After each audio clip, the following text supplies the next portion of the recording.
सोचो जरा, जब पूरी दुनिया फास्ट का ट्रेलर्स, लाउड बैकग्राउंड म्यूजिक और over the top slow motion entries पर चल रही हो, तब एक फिल्म मेकर आता है और कहता है कि मैं तुम्हें कुछ दिखाऊंगा ही नहीं, मैं सिर्फ तुम्हें सुनने पर मजबूर करूंगा। और वहीं से स्पिरिट का टीजर शुरू होता है, जहां ना कोई प्रॉपर विजुअल है, ना कोई मास एंट्री, बस एक जेल का एटमॉस्फेयर, चेन्स की आवाज, पुलिस परेड का रिदम और एक ऐसी साइलेंस जो अनकंफर्टेबल हो जाती है, क्योंकि साइलेंस के बाद जो आता है वो सिर्फ डायलॉग नहीं होता, वो एक कैरेक्टर का साइकोलॉजिकल इंट्रोडक्शन होता है। स्पिरिट का टीजर असल में टीजर कम और वार्निंग ज्यादा लगता है, जैसे डायरेक्टर पहले ही बोल रहा हो कि ये फिल्म सबके लिए नहीं है, ये फिल्म आपको इम्प्रेस करने के लिए नहीं बल्कि प्रोवोक करने के लिए आई है। और जब प्रभास की आवाज आती है और वो कामली बोलते हैं, Right from my childhood, I just have one bad habit. तो ये लाइन सिंपल लग सकती है, लेकिन वंगा के यूनिवर्स में सिंपल लाइन सबसे ज्यादा डेंजरस होती हैं, क्योंकि यही लाइन आगे जाकर वायलेंस, ऑब्सेशन और मॉरल बाउंड्रीज तोड़ने का जस्टिफिकेशन बन जाती है। प्रभास के करियर के कॉन्टेक्स्ट में स्पिरिट को देखो तो ये सिर्फ एक और पैन इंडिया प्रोजेक्ट नहीं लगता, बल्कि ये उनकी इमेज का रीसेट बटन भी हो सकता है। बाहुबली के बाद से प्रभास स्केल और ग्रैंडियोर के सिनोनिम बन चुके हैं।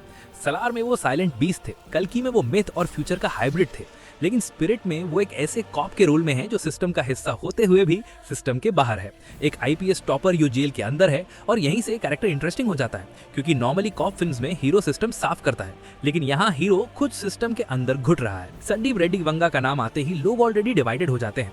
कुछ के लिए वो ऑनेस्ट फिल्म मेकर है जो शुगर कोट नहीं करता, और कुछ के लिए वो टॉक्सिक मैस्कुलिनिटी का पोस्टर बॉय है।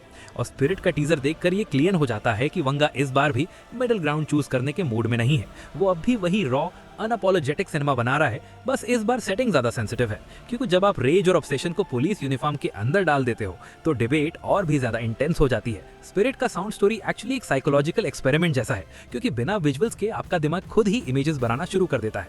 जेल के अंधेरे कॉरिडोर्स, एक डिस्ग्रेस्ड कॉप, एक स्ट्रिक्ट जेल सुपरिटेंडेंट और बैकग्राउंड में हर्षवर्धन रमेश्वर का हेवी थंपिंग स्कोर जो धीरे धीरे टेंशन बिल्ड करता है। और यहीं पर टीजर जीत जाता है, क्योंकि आज के टाइम में जब हर चीज फोन फीड की जा रही है, वहां इमेजिनेशन को काम पर लगाना एक बोल्ड मूव है। लेकिन यहीं पर क्रिटिसिज्म भी शुरू होता है, क्योंकि जैसे ही फर्स्ट लुक पोस्टर आता है, लोग तुरंत बोल देते हैं कि ये तो एनिमल और कबीर सिंह का एक्सटेंशन लग रहा है। वुंडेड बॉडी, स्कार्स, दारू, सिगरेट, लॉन्ग हेयर, बियर्ड और तृप्ति दिमरी का प्रभास के लिप्स में सिगरेट जलाना, ये सब इंस्टेंटली एक फेमिलियर इमेजरी क्रिएट करता है, और यहीं से टॉक्सिक मैस्कुलिनिटी का टैग लग जाता है। कुछ लोग बोलते हैं ये सिर्फ सिंबोलिज्म है, कुछ बोलते हैं ये फीमेल कैरेक्टर को सिर्फ इमोशनल प्रॉप बना रहा है।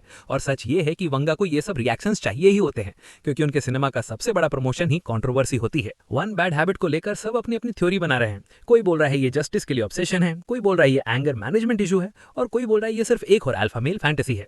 लेकिन प्रॉब्लम तब होती है जब ऑडियंस को लगने लगे कि डायरेक्टर अपनी ही पुरानी फॉर्मूला को रिपीट कर रहा है, क्योंकि एनिमल के बाद एक्सपेक्टेशन सिर्फ हाई नहीं बल्कि स्केप्टिकल भी हो चुकी है। कंपैरिजन करें तो स्पिरिट एनिमल से इसलिए अलग हो सकती है क्योंकि यहाँ रेज पर्सनल नहीं बल्कि इंस्टीट्यूशनल लगती है। यहाँ हीरो का कॉन्फ्लिक्ट सिर्फ फैमिली या लवर से नहीं बल्कि सिस्टम से है।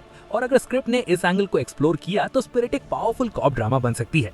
लेकिन अगर फोकस सिर्फ शॉक वैल्यू और प्रोवोकेटिव इमेजरी पर रहा तो ये भी बस एक लाउड नॉइज बनकर रह जाएगी। प्रभास के लिए स्पिरिट एक रिस्की चॉइस है, क्योंकि अगर कैरेक्टर लेयर्ड और इमोशनली कॉम्प्लेक्स निकला तो लोग उन्हें सिर्फ पैन इंडिया सुपरस्टार नहीं बल्कि सीरियस एक्टर के तौर पर भी देखना शुरू करेंगे। लेकिन अगर ये सिर्फ रेज और एग्रेशन का रिपीटिशन बना तो प्रभास की इमेज भी एक फिक्स जोन में फंस सकती है, जो लॉन्ग रन में किसी भी स्टार के लिए डेंजरस होता है। स्पिरिट का टीजर टेक्निकली स्ट्रॉन्ग है, साउंड डिजाइन टॉप नॉच है, कॉन्सेप्ट में दम है, लेकिन फिल्म का फ्यूचर सिर्फ हाइप पर डिपेंड नहीं करेगा, बल्कि इस बात पर करेगा कि क्या वंगा अपनी प्रोवोकेशन के पीछे सब्सटेंस भी रख पाते हैं या नहीं। क्योंकि आज की ऑडियंस सिर्फ चीयर नहीं करती, वो क्वेश्चन भी करती है। स्पिरिट मास्टरपीस बनेगी या सिर्फ कंट्रोवर्सी के शोर में खो जाएगी, ये टीजर डिसाइड नहीं करता। लेकिन इतना क्लियर है कि ये फिल्म सबको प्लीज करने नहीं आई, और शायद इसी वजह से ये फिल्म या तो 2027 की सबसे ज्यादा बात की जाने वाली कल्ट मूवी बनेगी, या फिर एक और एग्जाम्पल बनेगी कि जब स्टाइल सब्सटेंस से ज्यादा हो जाता है तो सिनेमा खुद अपनी ही शैडो में दब जाता है।